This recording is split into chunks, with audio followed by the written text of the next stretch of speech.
Questa scelta nasce dalla società civile, nel senso da tante persone che nel tempo mi hanno chiesto di mettermi a disposizione. Maria Ghimentone ha accettato la candidatura a sindaca di Castelfranco Veneto per le elezioni amministrative della prossima primavera.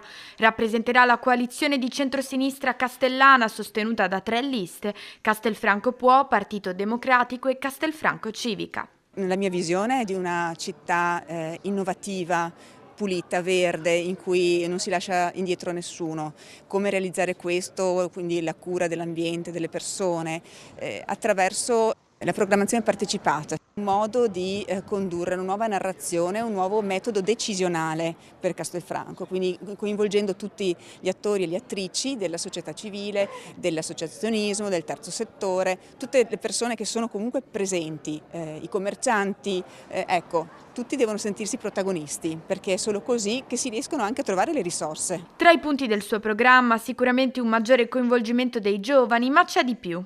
La sentono un po' tutti, la necessità di verde pubblico, una città più pulita che deve partire dal decoro, sicuramente dal decoro urbano, ma anche progetti per una rivitalizzazione del verde, di quelle che sono tutte le zone di Castelfranco, quindi non soltanto il centro, anche le frazioni. Ho proposto proprio che la giunta sia itinerante nelle varie frazioni. Sicuramente c'è il tema della mobilità, sicuramente c'è il tema anche dei servizi. Non lasciamo indietro i servizi. Ecco. Priorità anche alla sanità. Focus anche sull'ospedale di Castelfranco.